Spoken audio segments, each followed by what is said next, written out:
it's Coach Greg and pointing at Brandon too hard. And frankly, you can't actually be too hard for a men's classic physique show. The leaner you are, the better. However,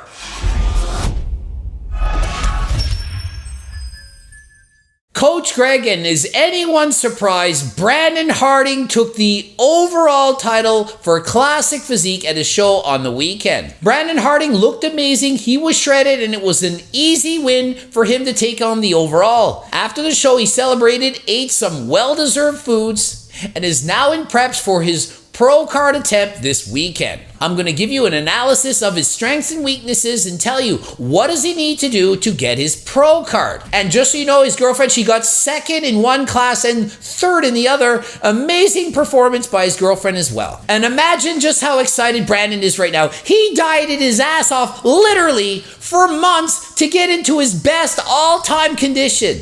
He was absolutely shredded, ridiculously amazing. Had huge quads, unbelievable, pro-worthy quads already. And then to be congratulated by not one, but two Mr. Olympias. The two Mr. Olympias looking at an amateur giving him congratulations. Imagine how motivated he is to try and win his pro card. So in the photo, he's standing with his friends in his photos. He has a slight hip twist. Look at the quads, the legs. Absolutely world-class pro-level quadriceps. Slight hip twist, holding the sword, arms to the side, looks absolutely amazing and shredded. And I'm going through his Instagram stories. And the one hand on the hip, legs flared, bicep pose, what do I notice? I see extremely well-developed quads, but slightly smaller biceps. If there's one critique I would give to Brandon, it's that his arms don't match the rest of his body. Similar to Chris Bumstead, but guess what? Chris Bumstead's the Mr. Olympia. So having one weakness, not that big a deal. But if there's any body part that could be bigger, it is certainly the biceps. And I'm seeing with a lineup with 4 competitors, you might be thinking, he's not that massive. But listen, he is on the right of the screen and the camera angle's from the left. That will make him look slightly smaller than if he was standing closer to the left. And what I see is a man with amazing quads and extremely good definition. He has an extremely well-developed back. You can see the lats bulging out even from the front. If he had to improve something, it would be to develop much larger delts and biceps. That would help to present the illusion of an even greater X shape. Wider delts will make the waist look even smaller. In comparison to the other athletes, his torso is a little bit shorter.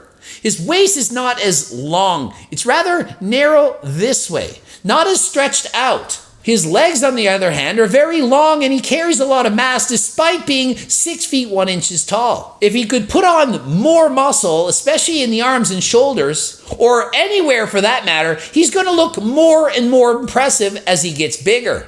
Consider this, he's 6 feet 1 inches tall. He can weigh up to 232 pounds. He weighs about 200. He's 30 pounds under the weight limit. And despite being 30 pounds under the weight limit, he's still winning the overall. So imagine if he could come in bigger, a little bit fuller. And how can he do that? Well, he can't really do much. He's only got a week. Let's be honest. In 1 week, can you really put on 5 or 10 pounds of muscle? Of course you can. You can't do it. So if he doesn't get his pro card, what I would suggest is that he shuts it down and waits to compete next year. There should be no rush to earn a pro card. Yeah, of course he wants a pro card. We all want a pro card. We want it right now. But is earning a pro card this year really that important? It's a marathon, not a sprint. If he earns his pro card this weekend, that's great. But he still needs to put on more muscle to be competitive in the pro ranks. So if he doesn't get his pro card, rather than continue to diet for another month, making it exceedingly difficult to put on muscle, I'd rather see him go into his off season, get off the diet, put on some body fat, make it easier to build muscle. After he gets up to say 12 or 15% body fat, hold it there and maintain and put on muscle. And next year, diet less strictly, with more calories, which will allow him to keep more muscle as he diets down.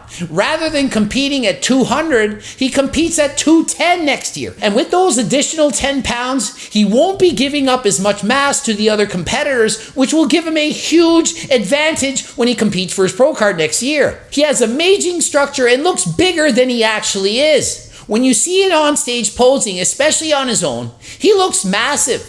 However, off the stage, check out what he looks like. Look on his Instagram stories. As he walks in the grass, shorts and a t-shirt, he doesn't look like a mass monster. Not a massive beast you would see on the Olympia stage. Obviously looks amazing, but not as massive as you'd expect.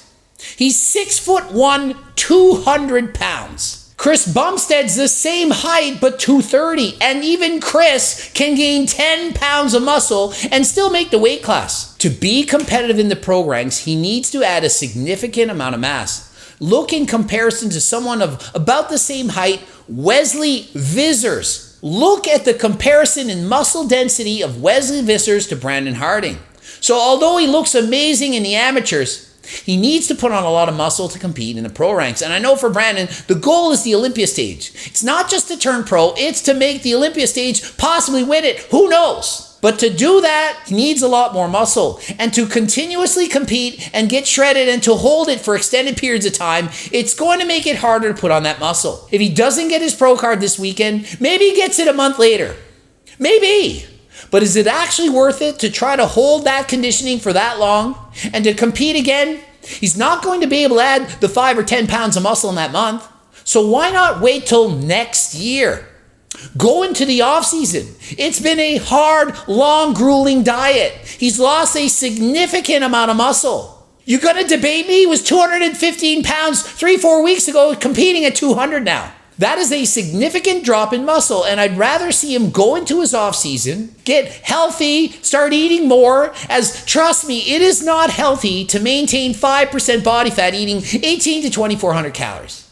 It's not. He looks amazing and he's dealing with it really well, but for the body to put on muscle, it's more beneficial to get his body fat a little bit higher. Even 10%, 12, 15, you name a number, but certainly not 5. He's close to 5% body fat, and he said himself in the offseason prefers to be closer to 18% where he can build more muscle.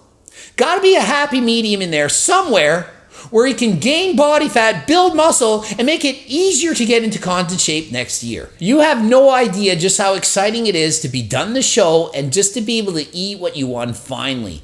This guy dieted so hard for months, and to finally able to be eating some food that he enjoys, it's just amazing. And the feeling you get from winning after putting every single thing into it. He gave it everything he got. He put all his work into it. And then to come out on top, that the sacrifices were all worth it. Trust me, I've been there, done that, dieted for shows, did all the suffering, come out on top. And it is an amazing feeling. And I'm sure Brandon is on cloud 9 or 10, 11, 12, 13.